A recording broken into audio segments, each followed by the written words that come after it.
Hello and welcome to today's MuleSoft webinar entitled Building Digital Insurance Platforms for an Unrivaled Customer Experience.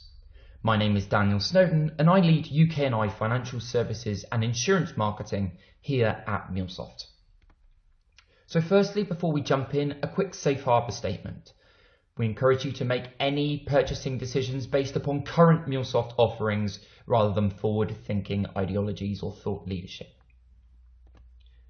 And a couple of housekeeping items for the way. A recording of this webinar will be distributed via email within 24 hours of the live publication.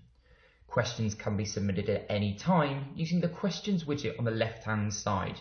We encourage you to ask as many questions as possible and we will get to as many as we can at the end of the webinar. Please join in the conversation. Tweet us at #MuleTalks and let us know really what you think of the webinar. And finally, your feedback is critical for us to continuously improve these webinars.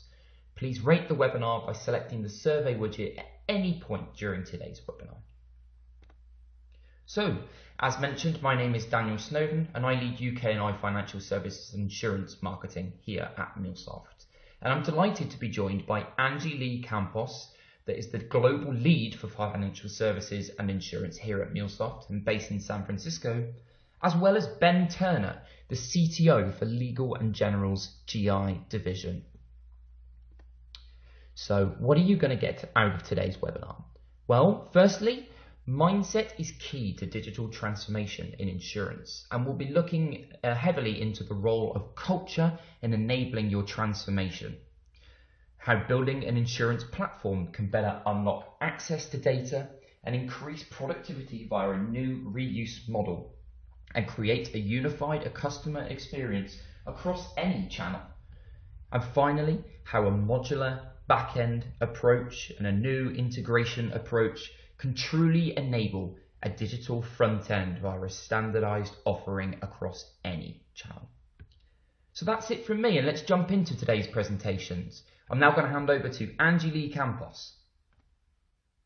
Hello everyone, this is Angie Campos, the Global Financial Services and Insurance Lead here at MuleSoft, and today I will be covering what is a digital insurance platform. But before I go into what a digital insurance platform is, I wanted to provide some industry context as to why digital insurance platforms are so important. Industry pressures today have created increased demands on IT and insurance, and a new operating model is required. Some of the paradigm shifts that are happening involved are threefold that we're seeing in our customer base. Increased share of digitally engaged customers. There's been a greater than 60% increase in the share of digitally active customers in the last 4 years, according to a report published by Bain. From an operational perspective, things are the status quo of what you would expect a key insurance process to be completed is radically changing. Claims experience will be measured in seconds instead of days soon enough. Policy underwriters will become sales executives, decision scientists, customer advocates, or innovators, creating a new space for them to become more revenue generating employees. And products and services are changing because of macro shifts in life expectancy and behaviors. By 2050, it's estimated that the auto insurance will shrink by 70%, according to insurancejournal.com. The number of people, the percentage of consumers that are open to using purchase usage-based insurance is over 80%, according to digin.com. And by 2050, the number of people over 100 will grow 1,000%, according to marketwatch.com. And what does this mean for IT and the insurance companies? Today, business and IT are synonymous. In order for a business to thrive in this digital era, IT projects are increasing to meet those digital demands. And so the most common initiatives that we see are customers and prospects partaking in are enhancements in policyholder engagement, and really I should say stakeholder engagement, because it also includes the agents, the service reps, the policyholders, partners. In addition, we are seeing a lot of activity in operational excellence, so driving operational excellence by unlocking data and automating processes, and the launch of new products and services through innovation and quickly adapting to insurtech disruptors, and not just adapting to them, but really partnering with them and changing an operating model so that those services, the capabilities that those insurtech disruptors provide can be brought internally to enhance products and services to the policyholders of traditional insurers. And there are multiple forces that are changing, that are causing a transformation imperative. There's an IT delivery gap. Digital experiences today are no longer produced by a single technology alone, but a multitude of technologies. And historically, traditionally companies connect all of these systems through custom code and really point-to-point integrations that require a lot of maintenance, high cost, subject matter experts to be readily available for every single project, but it is creating a bottleneck within the IT function. Innovation is everywhere. There are best-of-breed, hyper-specialized solutions coming out, being introduced by insurtechs. Companies must experiment and fail fast, or else they really can't keep up with the demands of the consumers. And lastly, ecosystems. Ecosystems are coming up everywhere. It's no longer about thinking or introducing just insurance products within the insurance space or platform or experience. It's about bundling value-added services together to create a more sticky experience that's more heavily embedded in the consumers' lives. And what do I mean by that? Well, when we talk to our insurance customers and we ask the CEOs, what are your mindsets for digital transformation? What's that ultimate vision? And we find ourselves coming across three strategic mindsets. The first one we call renovate. This is the traditional way of going about things, and I would say most companies sit here. They think about IT projects as siloed point projects, in a particular line of business. For example, improving policy underwriting for auto insurance versus home insurance versus pet insurance. Elevate is then the next step or the next mindset that we are commonly seeing, and these are the ones that are really set up for success, and I would say that this should be the status quo. It's about creating a unified omni-channel experience that is consistent across lines of businesses, across channels, so that policyholders can self-serve, agents have a single view of the customer, and really that transition from renovate to elevate here is about identifying capabilities and data that can be shared across lines of businesses within the confines of that insurance company. So, for example, if you have information about your customer, identification information, all your lines of businesses should be able to use it. If you have information about their household, their products, their home, their families, their pets, their cars, you should be able to proactively take that data and be able to quote them for a product that best meets their needs, regardless of whatever channel or line of business that consumer policyholder is engaging with. And lastly, transcend. And this is for the most visionary companies, but I think with that jump from elevate to transcend, it becomes much easier than it would be than compared to the jump from renovate to elevate. Because the big jump from renovate to elevate is really this idea of reuse and sharing and thinking about data and processes as our data, our capabilities, rather than my line of business data or my product business.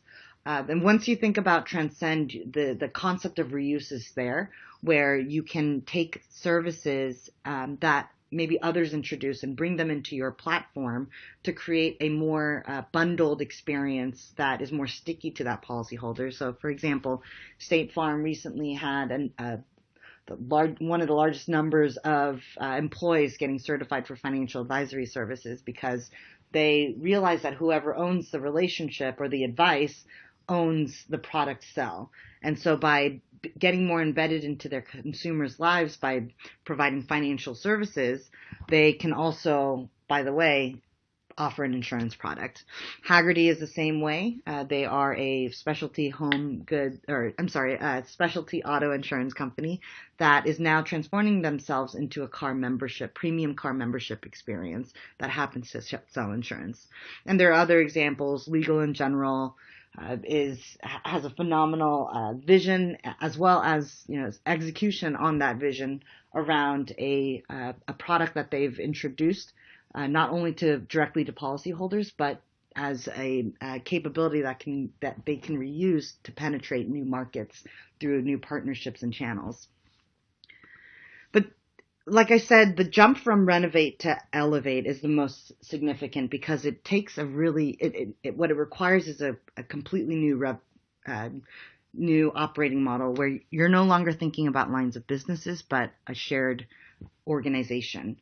The traditional organization in insurance has grown up aligned by product. And so you'll often see data and system and processes, channels and organization for, let's say, property and casualty business. And you may even find sets of data, systems, processes, channels, organization for home insurance versus car insurance versus pet insurance, et cetera, et cetera. And you also have some insurance companies also have life insurance businesses, and et cetera, et cetera. And what you end up finding yourselves in are organizational silos, duplicative systems and data, common source of truth.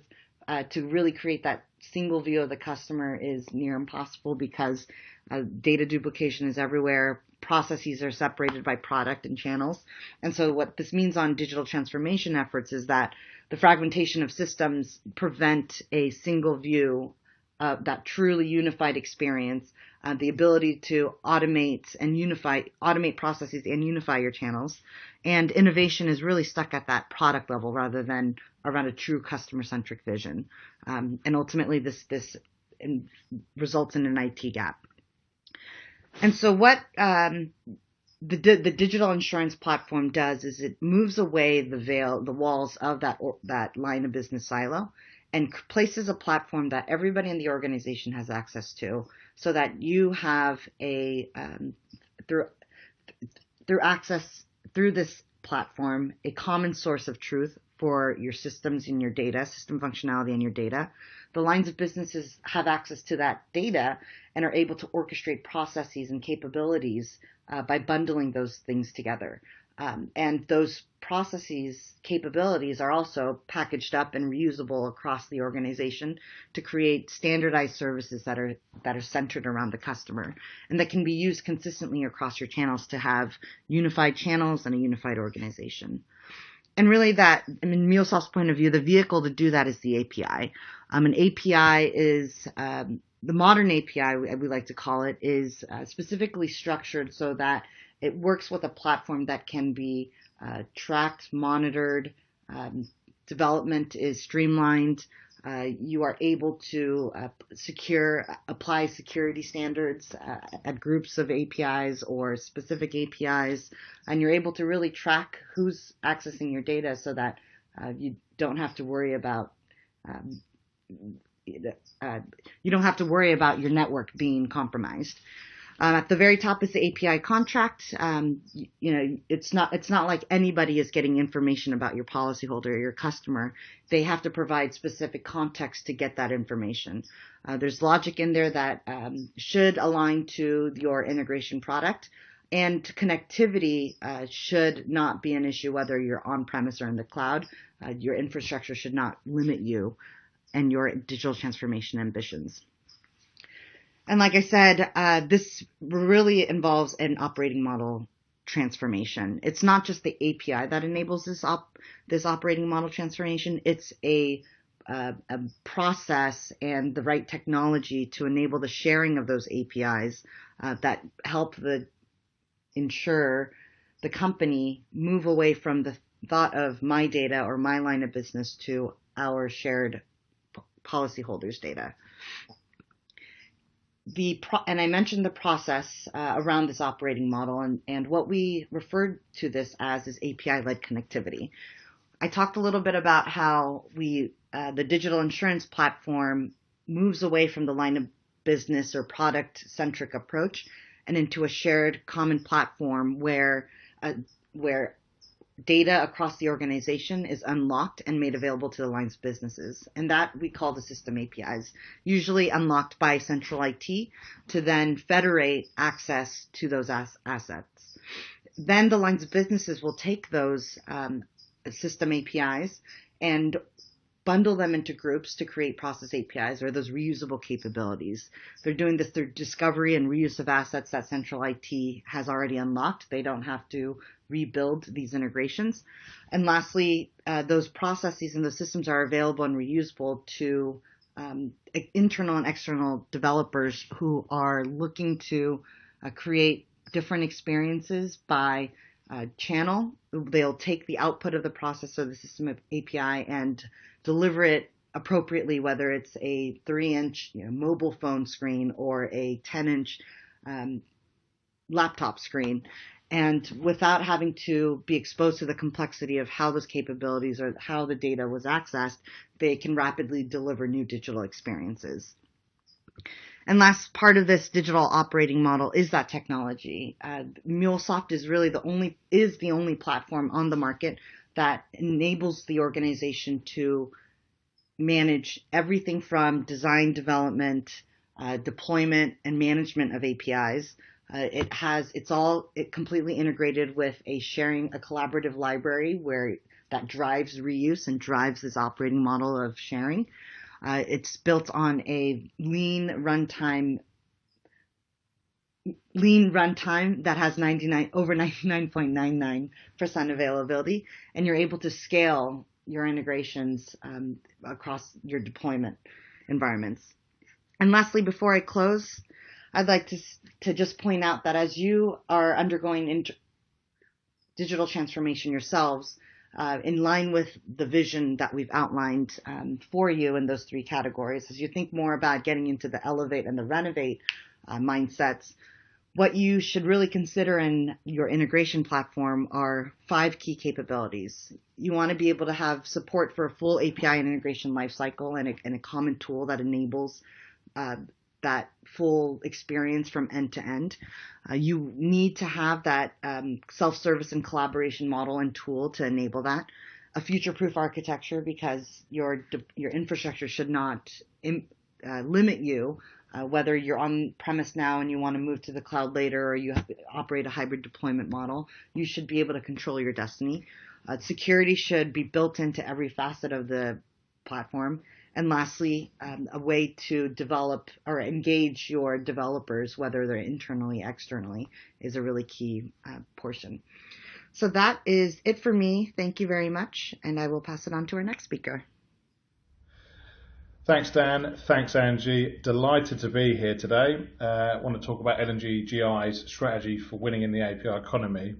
As has been mentioned already, my name's Ben Turner. I'm the CTO for the general insurance business at L&G. A little bit more about L&G GI. L&G has been in the business providing insurance in the UK since 1836, and today has multiple general insurance lines. We deal with household insurance, pet, landlords, or buy-to-let, you might know it as, in lifestyle, and other on-demand insurances as well. More recently, I'd say we've been known for a digital insurer. We've won multiple awards, we've got a diverse range of products, and we operate across multiple channels. Some of those channels being kind of B2C, the broker world, affinities, intermediaries. I think what we have to say, though, is at the heart of everything we do is the customer, whether that's being in the new offerings or the touch points for the customers or the ecosystem we're creating. The partners and suppliers are always in that. Now, I've mentioned that we've won several awards for being a digital insurer in the last 12, 18 months, and mainly, that's mainly due to us switching to a kind of digital first approach. I think it's really key and really important to us, and it's reflected heavily in our organisational vision for what general insurance wants to be known for. Firstly, we've committed to bringing in new technology, taking the best out there and using it both internally and externally for ourselves and our customers. And we class ourselves as using kind of the best in breed technology in that respect. We've begun investing in automation and RPA where it's appropriate. I think there's certainly some places where it can be used, and there's others that it can't, but we certainly are starting to use it more and more.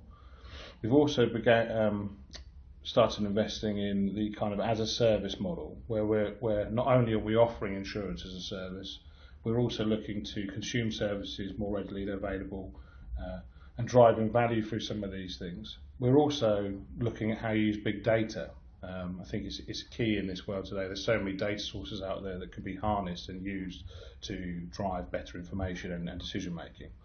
And I think this is kind of reflected in the generation that we're now starting to see emerge, the always-on generation. It's a kind of changing world, and I think we need to embrace all of these things to help drive the products of the future.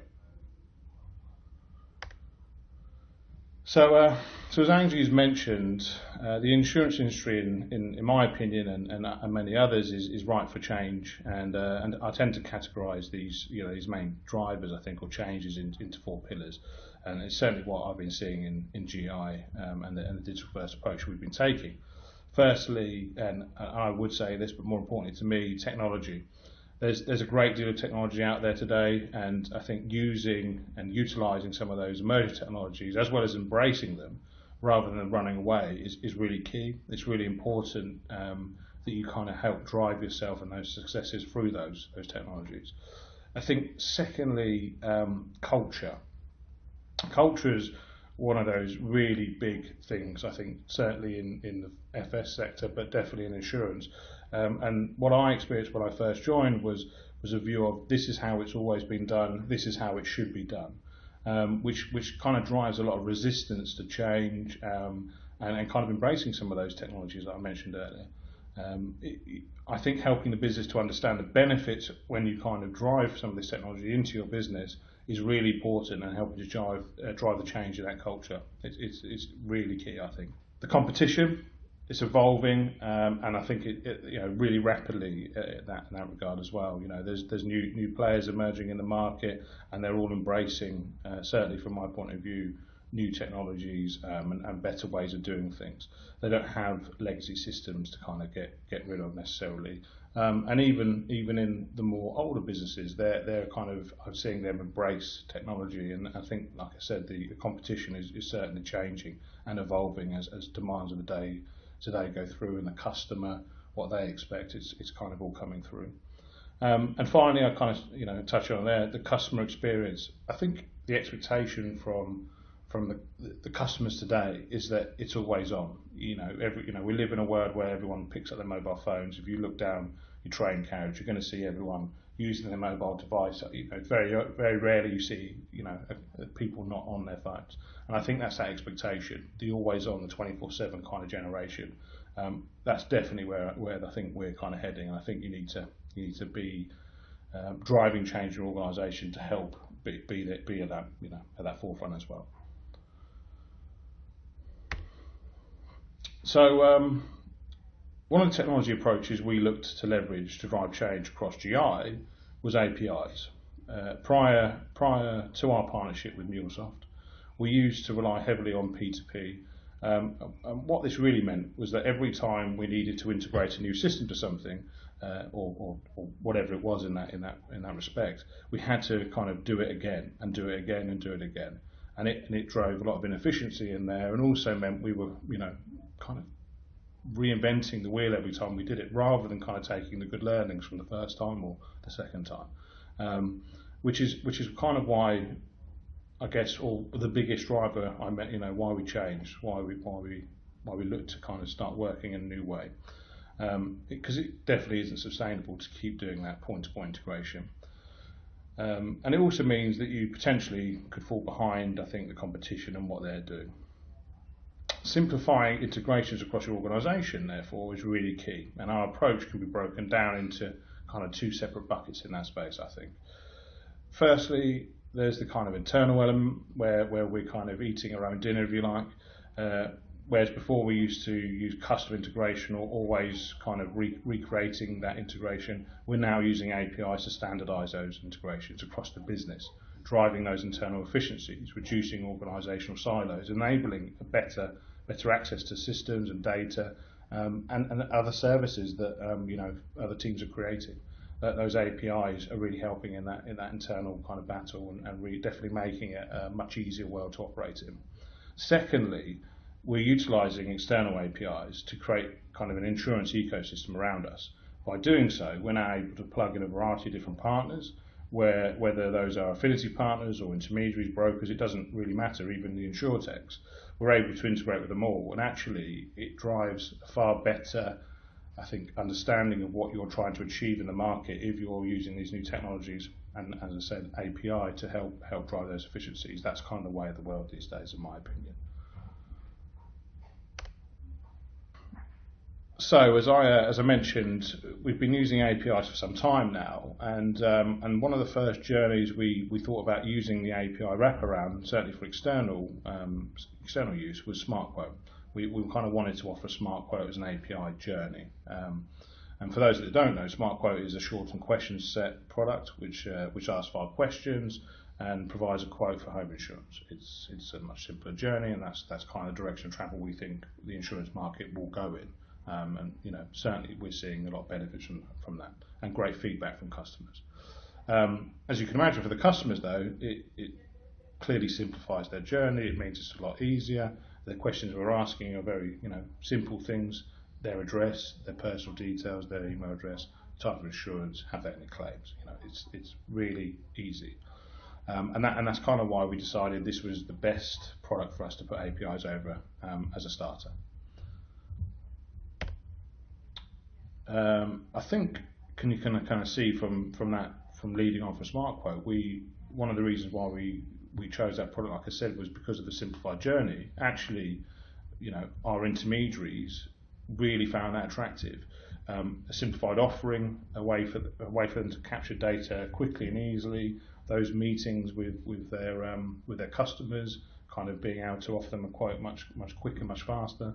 To them it's really attractive. So again, we launched SmartQuote into the intermediary market, using those APIs that I talked about earlier, and we're able to integrate with a lot more now in that ecosystem. And we don't have to do that via kind of point-to-point connectivity anymore. We can just offer those APIs to our intermediaries, and in the same breath, I guess, we can offer that to other partners as well. And again, this is why we decided to produce those external APIs, because we saw that's the way the market's going, and I think really important and key to kind of driving efficiencies for your business.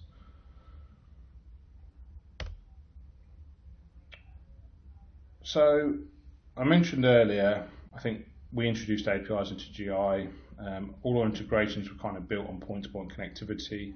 And I think you can kind of, I don't think this is different to any other insurance business. There's kind of get quote, get policy. You have the same journeys, the same kind of integrations across the piece, whether it's home, pet, landlord, or something else. This adds a lot of complexity to your estate, but ultimately you're kind of always reinventing the wheel when you do these point-to-point integrations, and you're not encouraging reuse. In any of those integrations whatsoever. So because of this, you drive a lot of duplication into your business. And again, this is really why we thought it was key to look at kind of an API approach. You're driving additional expense, time to implement change. It's not a great way of doing things, but it's how things have been done.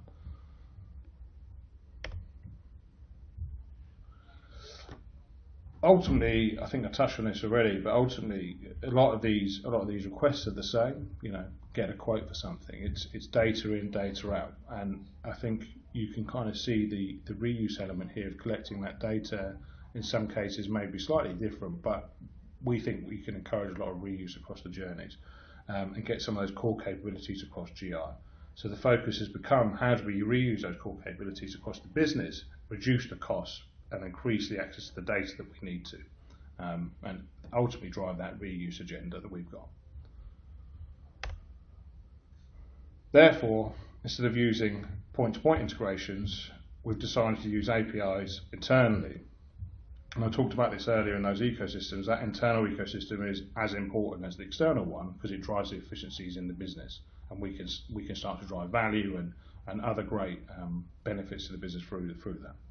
Therefore, instead of using point-to-point integration, we decided to use those APIs internally, and I think I touched on this earlier. That internal ecosystem is as important as the external one, because it helps drive those efficiencies across your business, driving those cost savings, and ultimately driving reuse on the agenda, which is really, really important. If you can reuse those core capabilities across your business, you can see instead of duplicating journeys and things, we're able to simplify the landscape, which drives a lot of reusability, and like I said, hopefully lowers the costs across multiple product lines. It's a really important thing. Again, we're still driving down this route, but there's something we see as key. So, by using APIs as opposed to that kind of point-to-point integration we've talked about a lot today, we're starting to move away from that system platform-centric mindset, which I think Angie's touched on already today, which is really important. And we're moving towards a service-centric view. And what we're able to do via our technology as far as componentized architecture in the back end. And I think if you look at this, we're creating that experience layer over the top of those components and therefore driving that reuse via this method. And it's really, really important to us. This is combined with our kind of standardized entry point for our external APIs to our partners, means we're able to deliver consistently across multiple channels. Provide that same experience, because we want to generate and drive that consistent experience for all our partners. Therefore, we're not reinventing it constantly. We're always there. We've always got that reusable element. And sometimes, the partner might want a slightly different experience, but ultimately, the components that underpin all of that are the same and still driving that reuse agenda.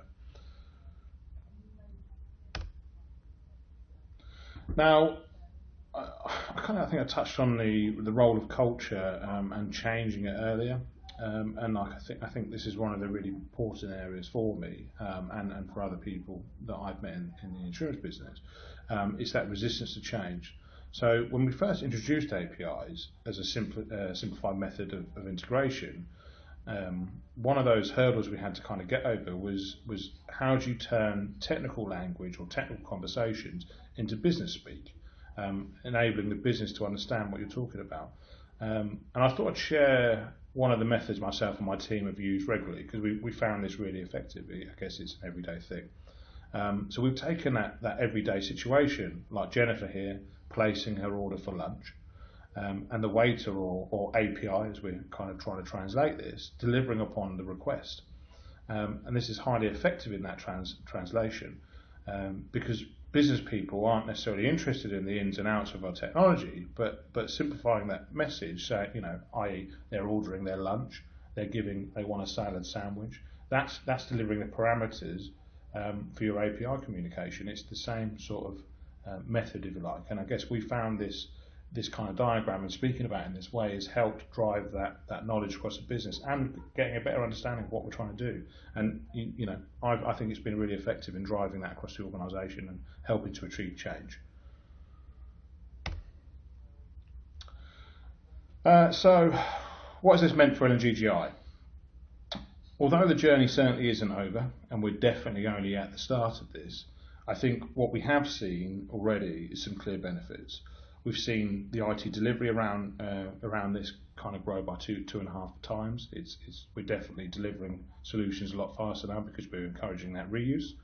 In terms of operational costs, we're already realising a 30% time reduction on boarding and those kind of change costs, because we're driving those efficiencies, those standardizations across the integration to our partners, as well as 20%, I would say, cost reduction, a 15% reduction in the business as usual costs. From driving these approaches via API. We're seeing some really key things come out here, and I can only hope that they'll get better and improve, become more important to us. But most importantly, I think it's something I believe very strongly in. The use of APIs has attracted new partners because it's leading to those increased sales opportunities. Because I think partners look at you and see that you're kind of embellishing that technology into everything you're trying to do, the offerings you're providing, and that's what people want ultimately. Partners, customers, they want to use the best, they want to use the most modern, and I think driving those efficiencies through these channels and, like I said, adopting API has been really key to us. So I think a key question is why MuleSoft, and definitely I think once we'd identified that APIs were a means of driving integration and something we needed in the business, we went out and spoke to quite a few providers, and this was before we decided to partner with MuleSoft. But our decision ultimately came down to a number of key points. Firstly, we felt that MuleSoft and its product could drive and accelerate our IT delivery for projects now, but also those future projects that we don't yet know about. I think we certainly start to see that, as I mentioned earlier. Secondly, MuleSoft, they come with security and governance by default. It's built in, and I think that's something really important. You have to, security is a must these days. That governance is something you can't go without. So the fact that the platform has that from day one is a key to us as well. I think it's really important. I've talked about reusability all day. I'll probably sound really boring droning on about it, but that reusability is one of the really key elements. And I think having a reliable, scalable platform that provides better visibility of data flows is really key as well. And it's that reusability element that comes in and helps drive some of that. And finally, I guess the solution is future-proof. So as our business evolves into the future and we incorporate new technologies or offerings or channels, our integration strategy stays the same. We can drive all those efficiencies internally or externally via our API strategy and via our partner MuleSoft. And I think that's really key for us. We've seen that deliver time and time again. Next steps, we want to continue on that API journey. We want to encourage that reuse throughout. Something else that's really key to us is retraining our people, not kind of recruiting necessarily. We want to drive that knowledge and through the people that already work within the business, so we'll carry on doing that. And I think we want to carry on developing further benefits from our approach. We want to see more capabilities, more channels, more opportunities come from our API strategy and our approach. So that's it from me. Back over to Dan. Thanks very much for listening. I hope you found it entertaining. Cheers. There we go. So let's take a look at some of your questions. Here's a good one, Ben. What are some of the biggest challenges your organisation faced when undergoing the operating model transformation, and how did you overcome them? That's a good one, Dan. Yeah. Let me break this up a little. From my point of view, there are a number of challenges or opportunities, depending on how you see them. I think, kind of unique selling point, a reason for that change or adoption is really important. So simplification of the IT estate, new sales channel, cost benefits. I think you have to kind of definitely look in that space. Resource, that kind of talent, that ability, finding the right people. With the appropriate skill sets and mindset as well. I think that's really key, whether that's internally or externally. The business, those behaviours, the culture, the most common view around having to be from an insurance background. I think overcoming. I talked about culture earlier. I think overcoming that kind of view is really important. And I think the kind of new and changing part of the landscape. Convincing the sales force and the team that that's changing, it's evolving. Lots of other players coming to the table. There's lots of different organisations out there looking to kind of offer propositions now, under their brand. I think you kind of have to be a bit more open-minded to what's going on. That's my view, I think, at the moment. Great, thanks, Ben. We've got another one here. What's the most in-demand service that isn't currently available, in your opinion? The most in-demand service at the moment, I think probably kind of full service life cycle policy for an API for that, kind of that true self-service where you don't have to have any interaction with anyone. You can literally just do it all via those APIs. I think that's probably the one out there that, in my opinion, at the moment. Great, fantastic. We've got another one here. So obviously security was a big theme throughout this presentation. How do you assess the security implications of creating external APIs within L&G.GI? In the first instance, I looked at the world we exist in today. Thousands of organisations operating in this way. Banking, as an example, they're using APIs to communicate between their applications and the user's mobile app. I'm pretty sure everyone's doing that these days. So I think it's clearly a strategy out there people are adopting, but I think it was clear from the outset when we were looking at this that we need to build APIs with security in mind. Kind of trust nothing and only allow the functionality required, rather than having a kind of open door. I think that was really really key in that space. Great, awesome, thank you. And we've got time for just one more question. Here's a really good one. How have you approached InsurTechs today? Do you see them as a threat? Have you partnered with them in core internal functions, or maybe to launch new customer-facing offerings? What are your thoughts? InsurTechs, yeah. Personally, I see them, as organisations changing the way things are done in the market. From my point of view, they should be learned from, partnered with, and in some cases outsourced to. I don't consider them as a threat as such. More changing the way business can be done, using modern technology and thinking to kind of disrupt that market, and it is ready for a shake-up. So I think it's InsurTechs are a good thing from my point of view. It's about learning from them and, like I said, adapting and kind of keeping up with them. I guess that's what my view on that piece at the moment. Great, thanks very much, Ben. So, I hope you've seen that from Ben and Angie's presentation that mindset is really key to digital transformation, and having a positive culture that inspires digital transformation and change is critical within the insurance market at the moment.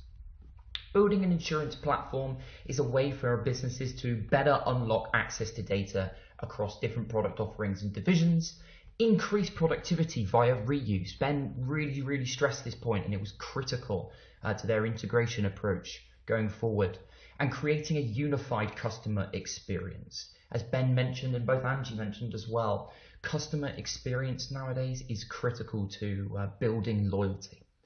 I hope finally that you've taken from this webinar a modular back-end approach and a standardized approach to integration enables a digital front end and a better customer experience.